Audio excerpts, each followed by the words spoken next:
Stag Weekend is a play that we've been working on for quite a long time now. In that all of the places where we started writing it have all fallen down. It's such as the destructive power of our writing. No building can withstand it.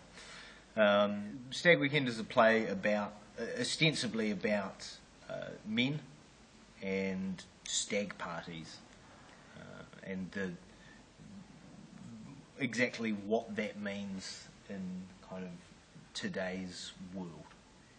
I think like all plays, it started with a conversation overheard on a bus and a newspaper article. But I remember reading about how stag do's have changed from kind of the old style to now kind of with your kind of metrosexual male. It tends to be more like the driving range and then a wine tasting versus being glad wrapped to a pole in the middle of town and having things thrown at you. Yeah, so I guess what a lot of Stag Weekend is about is kind of about the conflict between those two worlds. What happens when some people are very much, we're going to do it this way, and other people are like, no, to do it properly, you have to tie someone up and feed them some eggs or whatever. Yeah, these are like rituals. Like we've kind of lost a lot of the rituals that we have to mark different periods in our lives. Like in New Zealand, like you've got like your 21st, and you have to ceremonially drink the yardie. Yeah, and like that seems to have a ceremonial purpose. And then the next one is like you have to go through another grueling ordeal when you get married. And we kind of hit the age where a lot of people are getting married, going to a lot of stag do's, and how it seems like it's a transitional time. Like some are way over here in terms of how much vomiting goes on, and then some are way over here on how much kind of cheese and crackers there is. Yeah.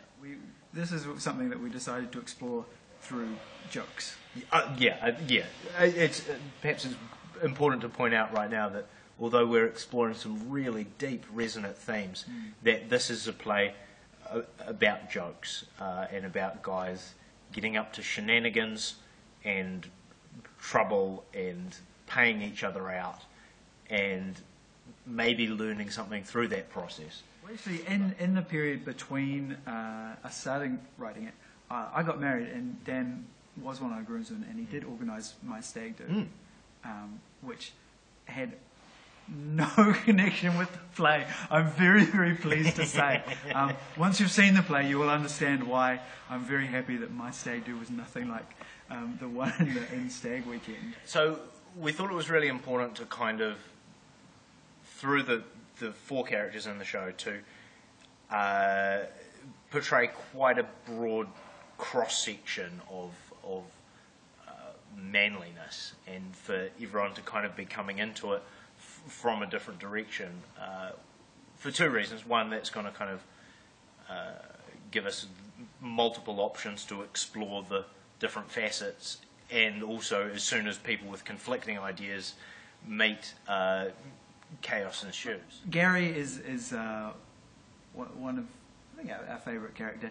He represents, and I think we've all had that experience of when you reconnect with a friend from high school and suddenly you realise that in the years in between you've moved on and they haven't.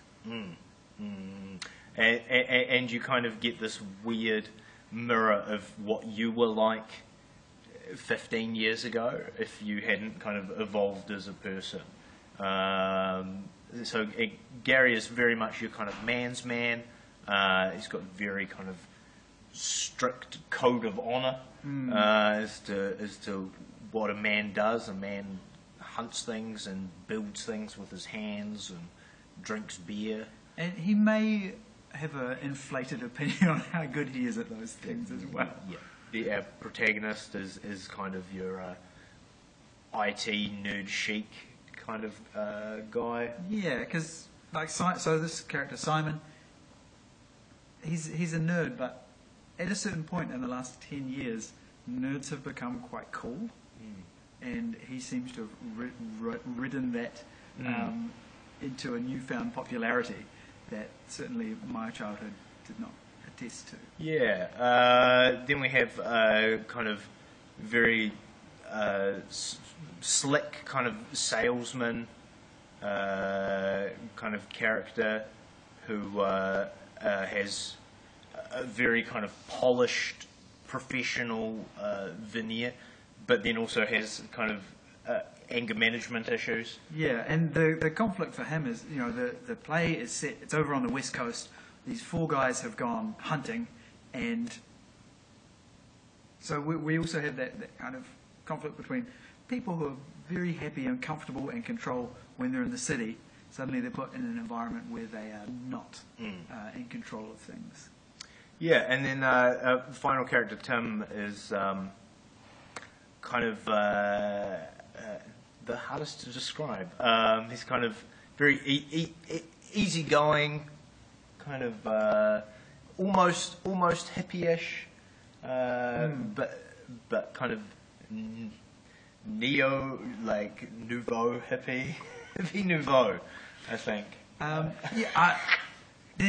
don't know, when I was at university, anytime I went to a party, there would always be a guy, and not the same guy, but there would always be a guy who would somehow magically find a guitar, and then he'd kind of close his eyes and start strumming it, and suddenly he'd be surrounded by women. And I used to be extremely envious of that guy for this kind of charisma that he seemed to have. And yeah, I feel like Tim is kind of capturing the good and the bad side of that kind of a person. Yeah. You're kind of charismatic charmer. Yeah. Simon's getting married, and for his stag do, he's decided that the one thing that he really wants to do is he wants to hunt a deer. So the 4 of them pack up, go over to the West Coast. They're staying in this little cabin, and they've decided, they're going to go out, they're going to hunt a deer, despite not necessarily being qualified. I don't want to explain everything, but there's kind of a pun in the title. Yeah, some people may have picked it. Yeah. Some people may have picked it. Stag Weekend. Let's explain it anyway. Yeah, that's what, I assume that's what we're here. Yeah. In fact, we'll be available to explain all of the jokes as it goes. Yeah. As it goes through. Yeah. We'll be doing there'll be a sign language interpretive one, and then there'll also be us there for the humorless, just to explain why the various jokes are funny. Yeah. I'll just sit in the corner and I'll just whisper in your ear what everything means. Yeah.